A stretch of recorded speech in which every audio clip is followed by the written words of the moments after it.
Ranks and insignia of the Confederate States. The ranks and insignia of the Confederate States were a rank insignia system devised for the military of the Confederate States of America, Confederate States Army, officers. At the beginning of the Civil War, the ranks and rank insignias for the fledgling Confederate States Army had to be developed, while the volunteer forces of the individual states that formed the Confederacy made up their own ranks and insignias. They usually were similar or influenced by both their own militia traditions and those used by the regular United States Army. Officers wore, according to regulations, a combination of several rank indicators on their uniform. The primary insignia was a number of bars or stars worn on the collar of the uniform coat or tunic. This was occasionally substituted for, or coupled with, shoulder straps. The secondary insignia were Austrian knots, elaborate patterns sewed on the lower sleeves with the number of lines indicating the rank. In 1862, those were ordered not be worn on the field uniform, and thus mostly relegated to parade dress.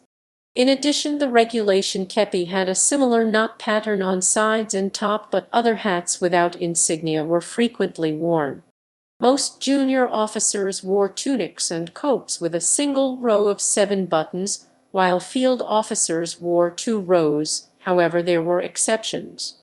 Generals could be recognized by the eagles on their buttons and the placement of the buttons in groups of 2.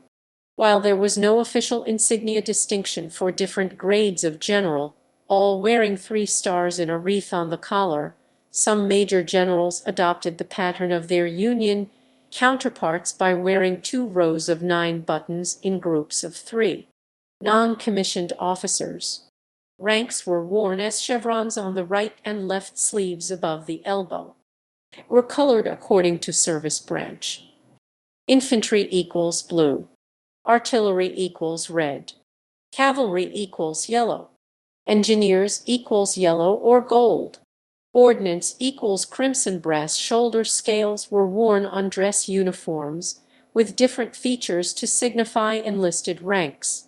Shoulder scales were not normally worn on service or fatigue uniforms. When in full dress, and sometimes also in battle, sergeants in non-mounted service branches carried the 1840 NCO sword suspending on a leather belt, except for hospital stewards, who carried a special sword model. Additionally, all ranks above sergeant, i.e. first sergeant, ordnance sergeant, hospital steward, sergeant major, etc., wore crimson worsted waist sashes. In the Confederate States Army, all sergeant ranks wore swords and worsted waist sashes, red for artillery and infantry. Confederate States Navy. Officers. Officers of the Confederate States Navy used, just like the Army, a combination of several rank insignias to indicate their rank. While both hat insignia and sleeve insignia were used here, the primary indicator were shoulder straps. Only line officers wore those straps, shown below as officers of various staff departments. Medical, pay, engineering, and naval construction had separate ranks and different straps. Likewise, the anchor symbol on the hats was substituted accordingly, and they did not wear loops on the sleeve insignias.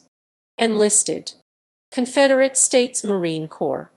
The small Confederate States Marine Corps utilized insignia almost identical. Officers. Non-commissioned officers.